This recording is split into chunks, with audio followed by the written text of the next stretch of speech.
Hello, welcome to Bad at Board Games.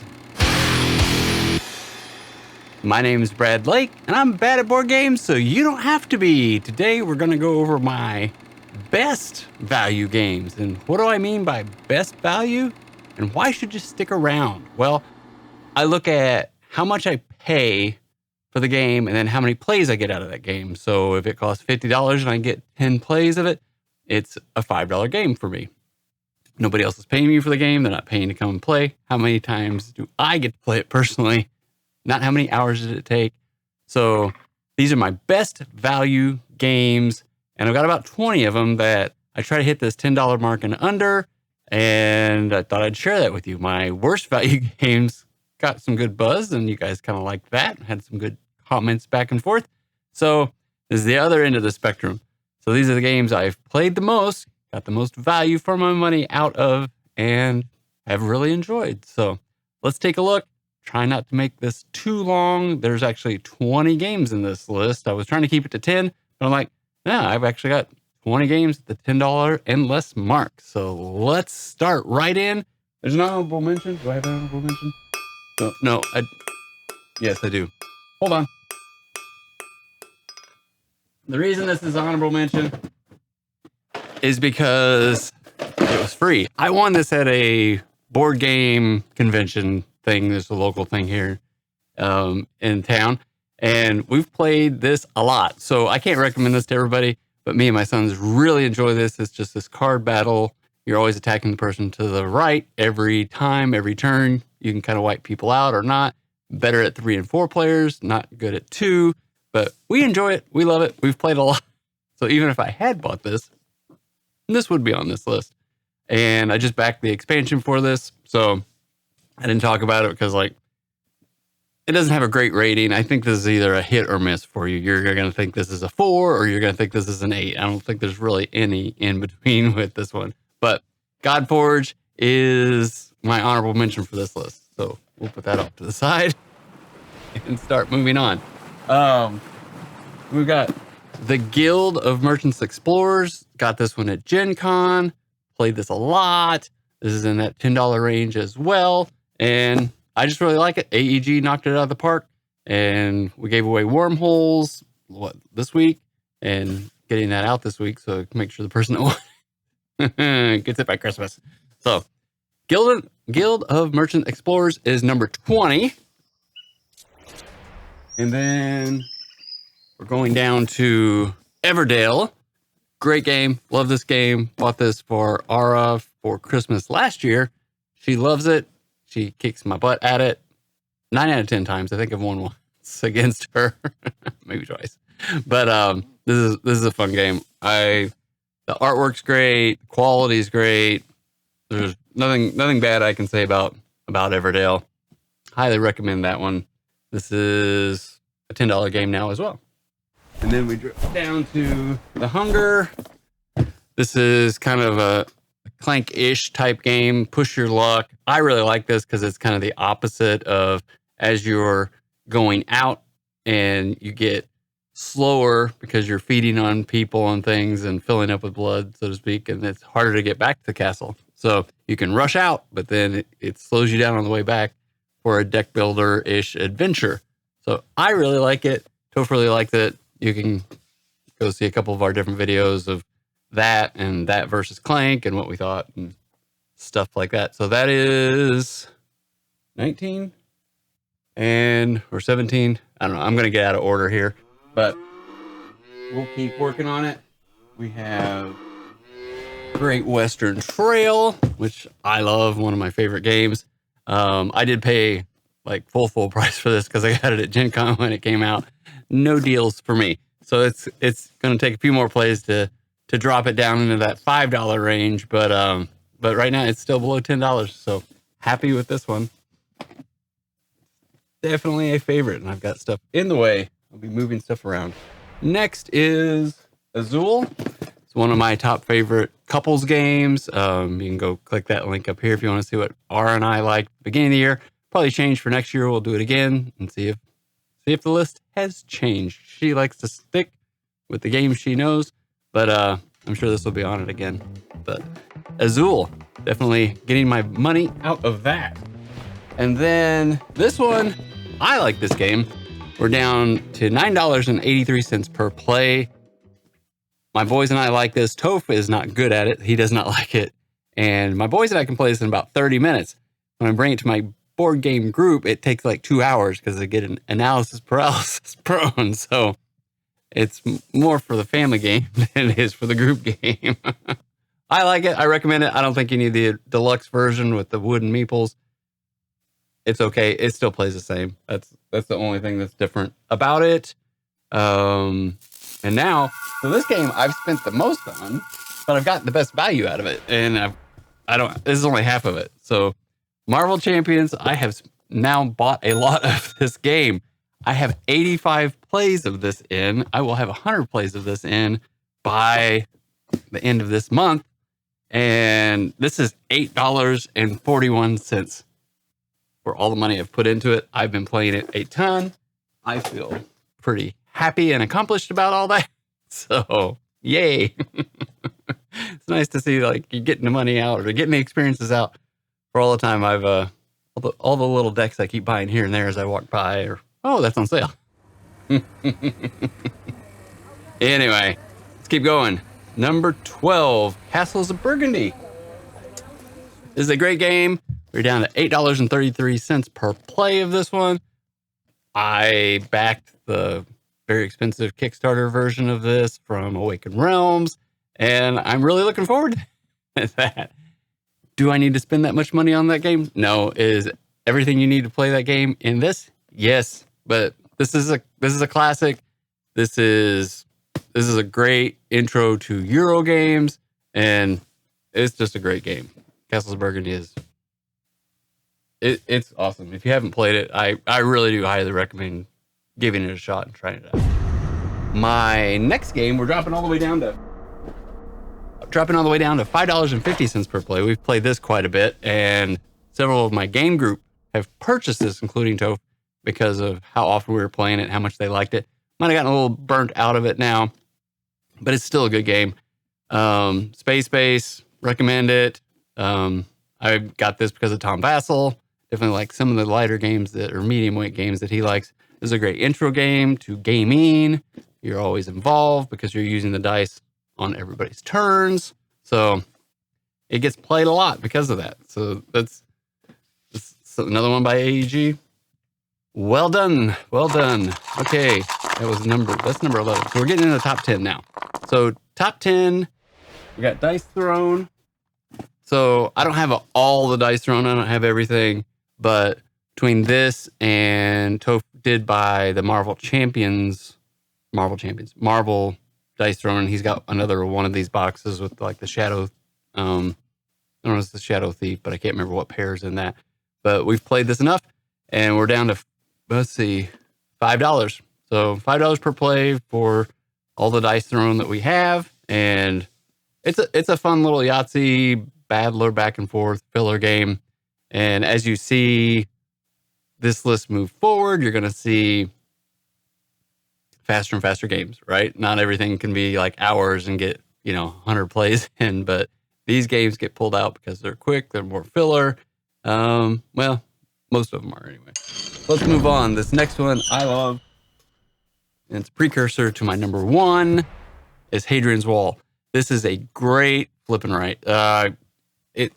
The chaining and being able to like, oh, do this and do this and do this, and you just keep going, and you get a few resources at the beginning, and then you're filling out all these boxes, and it sounds, as I describe it, it probably sounds horrible, but you get to be clever, and you get to like, oh, I put this there, and then I got another resource, which gave me another resource, which gave me another resource. It's this chaining of events that really is kind of addicting, and played this a lot. Played this solo. I think I'm going to probably do a solo playthrough of this.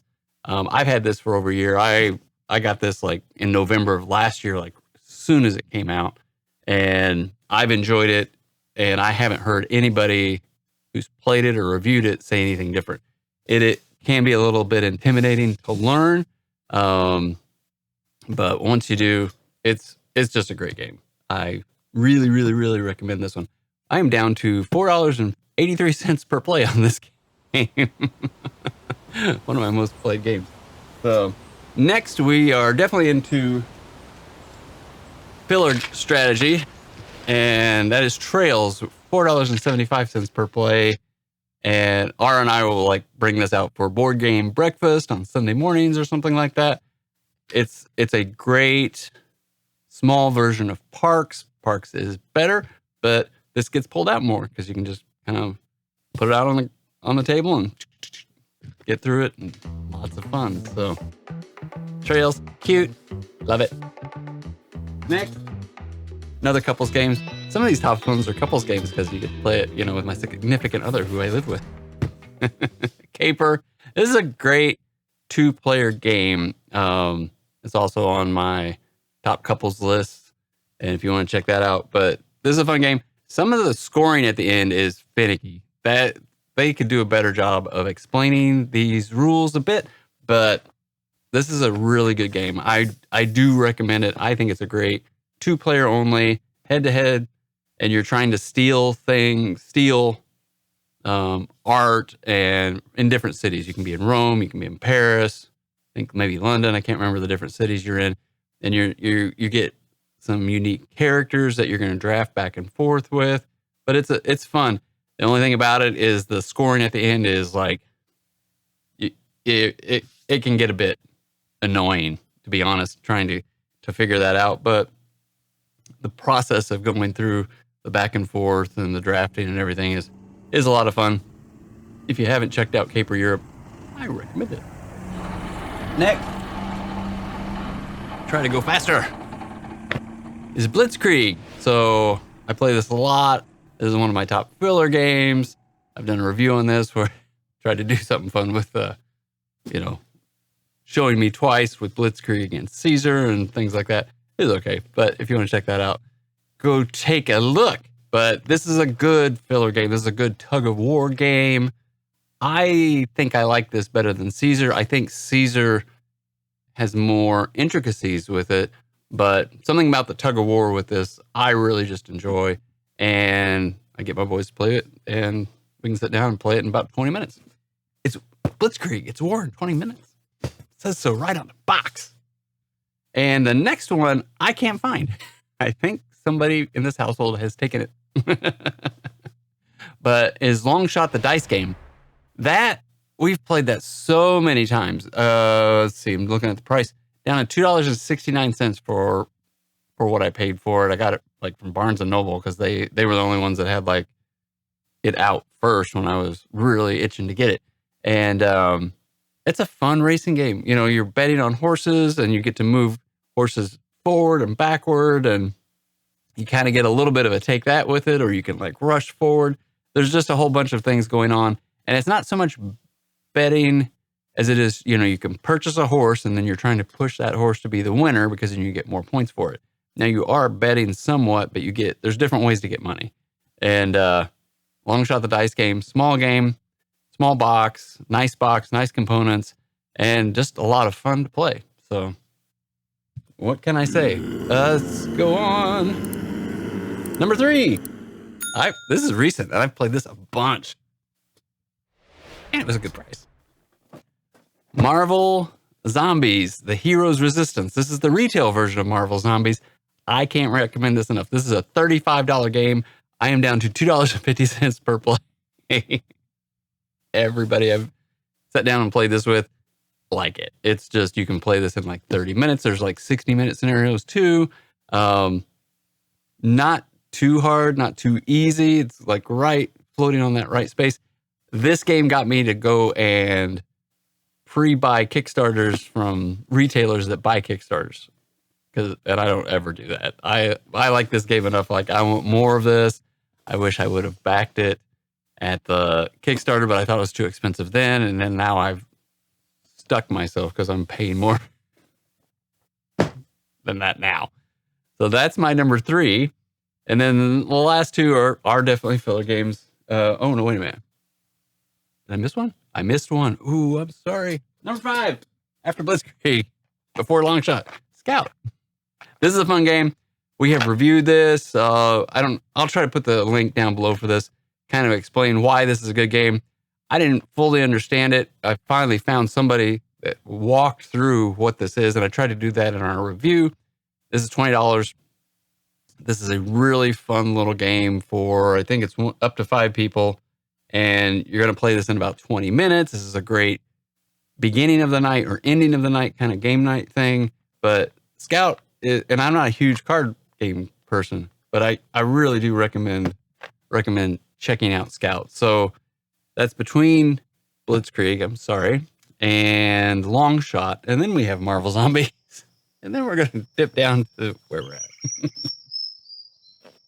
Hive, one of my favorite games. This is just a lot of fun. I've played this so often.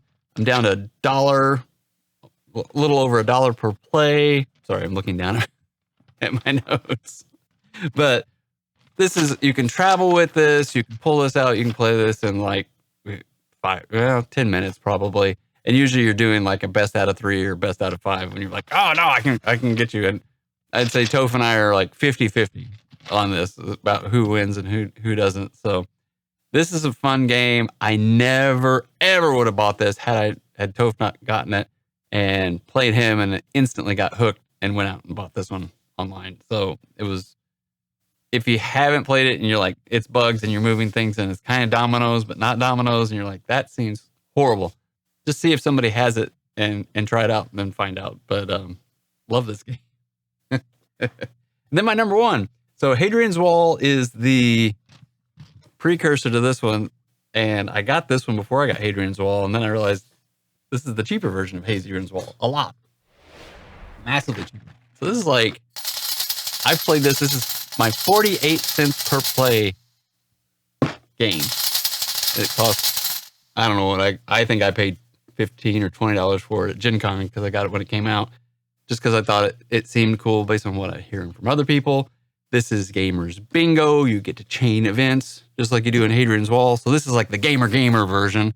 But this is a light, 20-minute game that you can play. And this is another one you're usually going to play, a few times before the night's over.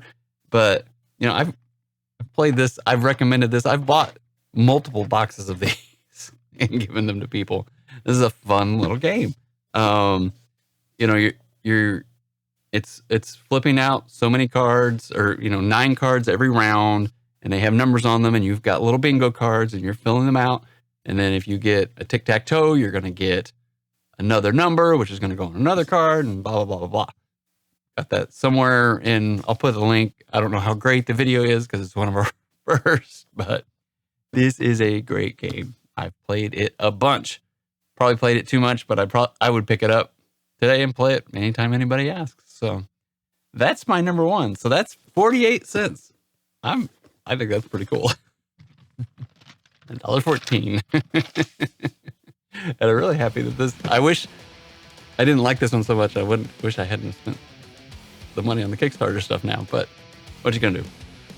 It is what it is. This addictive hobby is addictive. There you go. So I hope you enjoyed this. I hope this was kind of fun for you to watch. Let's see, I'm 20 minutes in. We got 20 games. That's like 1 a minute.